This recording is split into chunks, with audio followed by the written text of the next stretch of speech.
So I had pages 33 to 36 in Ethan Frome by Edith Wharton.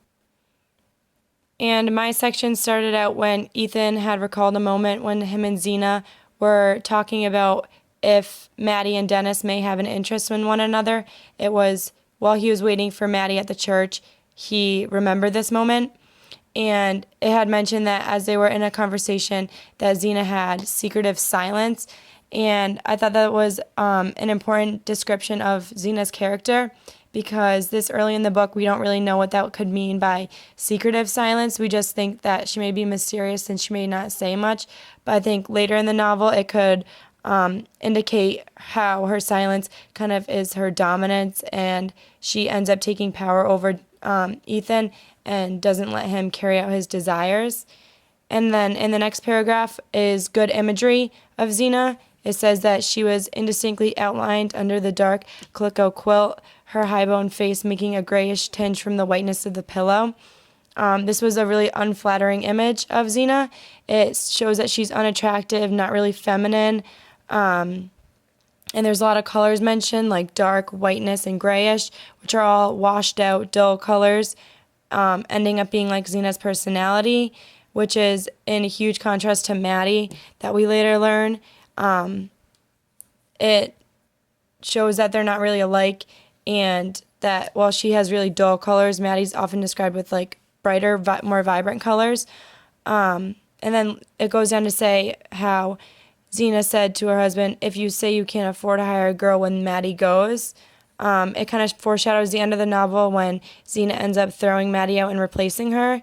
And this shows that Xena is going to be a character that stays very true to her word, has power, and is very stubborn. And then the whole while they're having a conversation about how Dennis and Maddie may have an interest. Xena's telling this to Ethan, and he's obviously really bothered by it because he ends up really liking Maddie. And the whole while he's trying to distract himself by doing casual, everyday things like with the razor and scraping hard at his chin. He threw his head back to draw the razor from ear to chin. He's trying to distract himself because he really doesn't like the topic they're talking about since he ends up liking Maddie, and he's trying to hide this from his wife because at the time it wasn't okay to just leave his wife for somebody else, so he can't make it obvious that he might have an interest in somebody else, which is one of the universal ideas. And then it says how Xena turned the conversation to herself when she said, and the doctor don't want I should be left without anybody. This later shows that she's going to end up being a really self-absorbed character that's obsessed with like the doctor and her illness and stuff. And then it shows down here how Ethan had brought it back to Dennis Eady, kind of repeating it, how he can't get it off his mind. And he said, I guess there's no such hurry to look around for a girl, making a joke, again, trying to be casual in his tone when really it's bothering him. And then Xena continues to say that she wants to keep talking about Maddie and Dennis being together, but Ethan is described as getting his clothes in fumbling haste. He's just trying to get away from his wife, which will end up increasing as the novel goes out. He just wants to be with Maddie, and he doesn't want to talk to his wife about how Maddie may be with somebody else. And then on the next page, I thought it was a good diction choice to say that he jerked his arms into his coat because Ethan was really bothered by this, and he was irritated that Xena was talking about it with him. And then it shows how Xena keeps noticing that Ethan's always late and he's shaving every morning. And it kind of shows how she's observant, even though it says that sometimes she doesn't really say anything. Like she lets things happen without seeming to remark them. And then weeks afterward, in a casual phrase revealing that she had taken along her notes and drawn inferences. It shows that they have kind of a secretive relationship and that it's not a good marriage. They hide stuff from each other, and she's starting to realize that Ethan is acting differently because he's trying to impress Maddie by like shaving, and he is always late because he always needs to go get her. And then I had a question here because it changed the way, usually it refers to her as Xena, but I called her Zenobia, and I was just wondering why it would change the way she's referred to. But then it continues to say that Lately, there's been no room in his thoughts for such vague apprehensions, and that Xena had faded into insubstantial shade.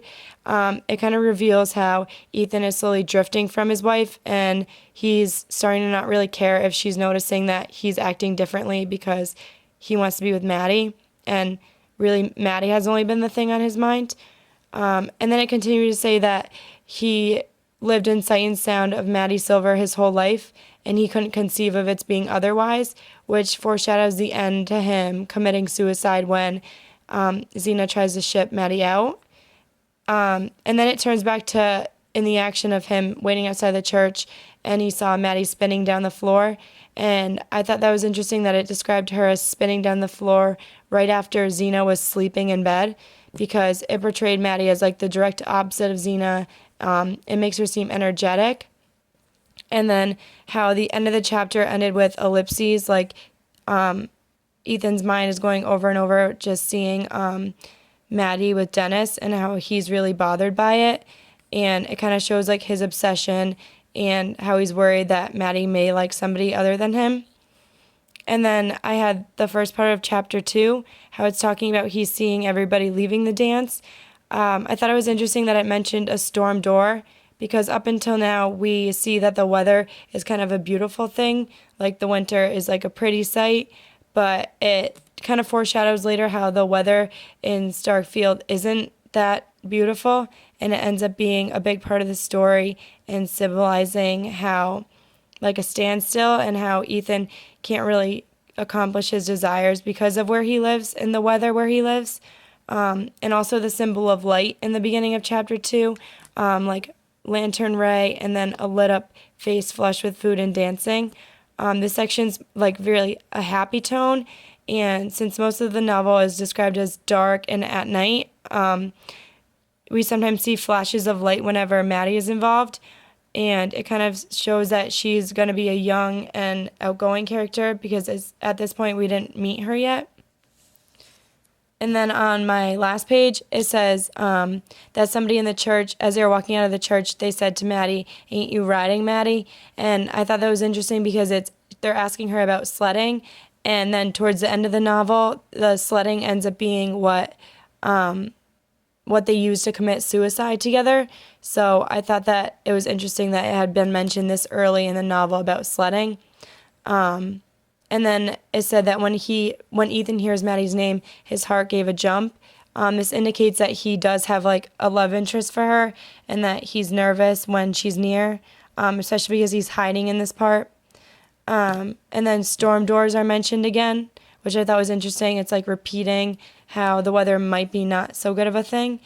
And then my section closed with good syntax, saying like there, then, close to him, only a thin board between. I thought the use of like repeated commas like sped up the pace that the reader had to read. Just like Ethan's heartbeat was speeding up when he was around Maddie. It kind of shows his excitement when Maddie is around. And then my section ended there. But mostly my section was just about foreshadowing how Ethan and Maddie are going to end up having a love interest together, and foreshadowing how the relationship between Ethan and Xena is soon going to be broken, and Ethan can't really do anything about it because at this time it's not really common or accepted.